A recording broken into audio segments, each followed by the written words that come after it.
Okay, people, I've got a very interesting update for you today, and this connects to the David case in a way that I think is definitely very telling. But, okay, I'm not going to lie, I'm not going to cap to you guys, okay? I don't want you guys to think that this is a story about David getting arrested. This isn't a story about David getting arrested. The news that's just come out, okay, and it is a little bit confusing.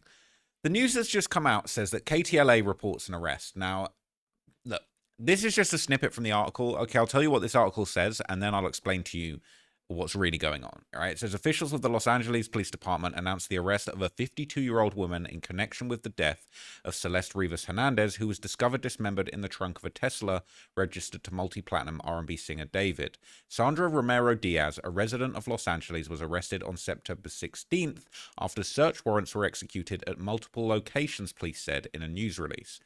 She's been charged with the LA County District Attorney's Office with murder. Now, look, just going to make it very clear, this is misreporting, okay? They've made a mistake. An arrest has been made, but it's not in the case of the David situation, okay? So before I explain everything and explain it to you guys, okay, everybody's saying this was falsely reported, but this is relevant, okay? It says this is not true. They just sent a notification that Sandra is the one who died and was found in a trunk, and an arrest was made on her death.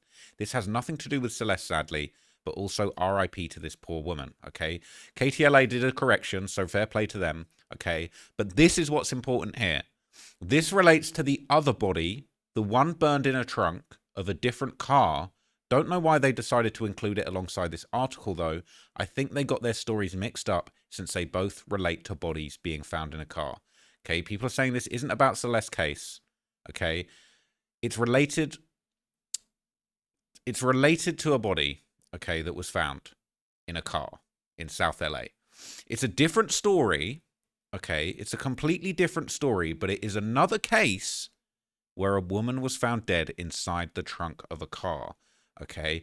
And I think this is really, really interesting, right? The reason why I think this is very, very interesting is because we've been hearing endless talk about when's David's arrest going to happen? Why hasn't David been arrested? Why hasn't anything been done about this situation? And obviously there's a lot of talk about the body decomposing in the car being, the body being left in a state where it's really hard for them to identify, the toxicology reports looking like it's going to be taking months, all of these things. But I think that this situation actually shows that the police can and do, all right, manage to track down people that are involved when a body is left in the trunk of a car. Now, I just want you guys to understand, like, I'm not trying to clickbait you, but what I'm trying to say, okay, a lot of people thought maybe that this was the situation that was actually kind of confused with the David situation. So this is the case, and this all went down basically around exactly like all around the same time, but in a different tow yard as the David situation, okay? So check this out, right? Because I want you guys to understand the timeline. I think what's really interesting is the timeline. Both of these cars were found around the same time, dead body in the trunk, in a tow yard, okay? And it just goes to show you, okay, there's going to be some interesting differences and contrasts here with the David situation and this situation. A lot of people are wondering, why have they managed to track down and get the person in this case, but the David thing, it seems out of reach. There's a lot of talk. There's a lot of confusion about what's going on. Okay, so look at this news clip. This will explain what happened with the car. Breaking news, a body found in a car at a tow yard in South Los Angeles. This is a live look at the scene as investigators go through the wreckage of this car. And if this story sounds familiar to you, we started this newscast off with a body that was found in a different tow yard yesterday. That was in a Tesla owned by 20-year-old David Anthony Burke, a singer who's on tour right now. In this case, this body was found this afternoon inside that what appears to be a Honda in a South LA tow yard, Owl's Tow. We're trying to get more information. As we get it, we'll bring it to you. So new at 5, it was in this case, right, a death investigation is underway after a body was found inside of a tow yard. Owl's Towing at St. Andrew's Place. Tents were around the Honda sedan, and the police were investigating the discovery. Now, an update has taken place. An arrest has been made. In connection with the death of a person found in the trunk of a vehicle at a tow yard in South Los Angeles. This is not the death investigation involving the car that belongs to the singer David. This was a separate case last month. Police say that they have arrested 52-year-old Sandra Romo Diaz for the murder. The victim still has not been publicly. So they haven't publicly identified New at the 5, victim it was in that case, okay? But the police have actually managed to track down the person responsible for this in what is about 24 days ago. So that's just over 3 weeks, okay? Sandra Romo Diaz, 52, was taken into custody. It doesn't have any more details or interesting backstory about how the person was found in the car. It seems like all of the information has circulated around this David case, okay? And it says the body found in the vehicle has still not been identified at that point, okay?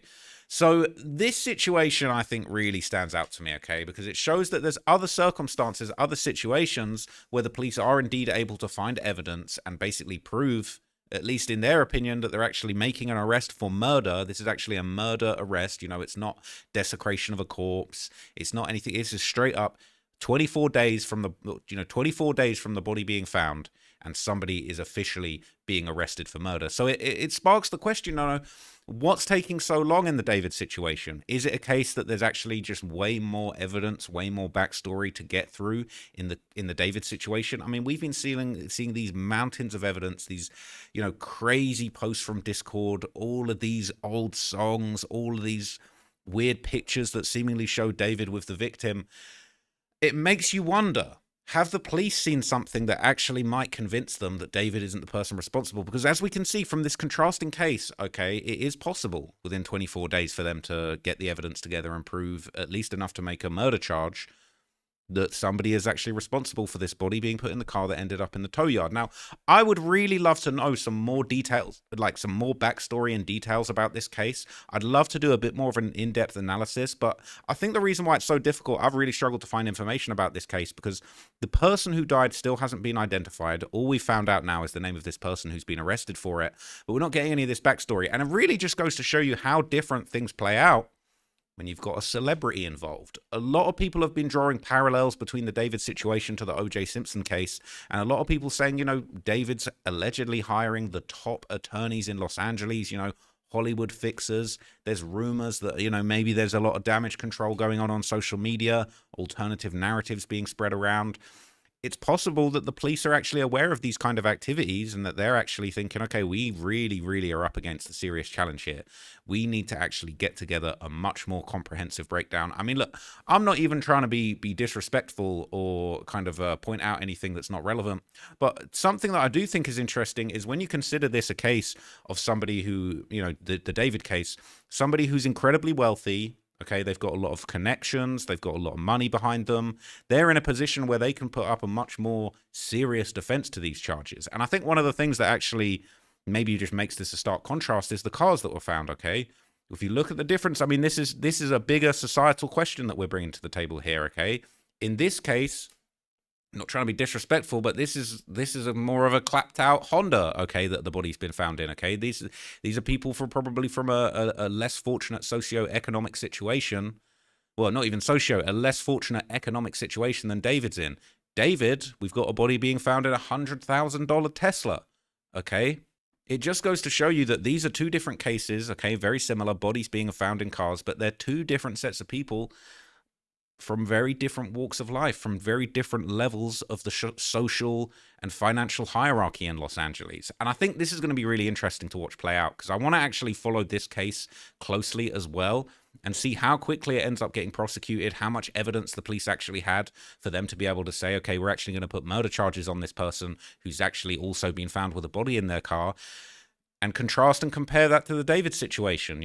This person who has been found in incredibly similar circumstances, arguably with even more, evidence. Yeah, a lot of it's hearsay. A lot of it's not actually substantial. It's not necessarily blood evidence, but, all of these posts on social media that seem to connect David to the victim, and he's still not being arrested. So I think that this really highlights something that's very interesting, at least in America, where the justice system seems to be so just massively influenced by the amount of money that you have and the amount of, well, realistically, power that you can actually have in society when you're a rich and famous celebrity. So other people, they're getting arrested for murder with bodies being found in cars. David is still out here. David's still outside. He's still, the rumors that he was cooperating with the police, but we really don't know. There's been people saying that maybe cooperation is as simple as, you know, sitting down and pleading the fifth with them. So I just wanted to share this with you guys. It wasn't me trying to clickbait you or anything like that. I think that this is really interesting because I covered the fact that there were 2 bodies found in the cars, you know, essentially on the same day, both in tow yards, different tow yards, but on the same day. And we're seeing 2 cases that should be very similar play out drastically differently, okay? And I'm not trying to pretend like that's not because there's different evidence, but there's also very different backgrounds, people coming from very different sides of the tracks with this story and ultimately ending up in the same situation. So let me know what you guys think down below. Do you feel like this is a money thing? Do you feel like this is an evidence thing? Is it a celebrity fame thing? Is it a case that the police are actually really just trying to get everything in order so they can't, you know, fail at trial when they're going up against a seriously well-funded legal team? Let me know what you guys think down below. I thought this was interesting. And if we have any more updates on this other body in the trunk case, I will be sure to bring you any details and contrast and compare those with the David situation because I think it's really interesting. Catch you in the next video. Appreciate it. Thanks.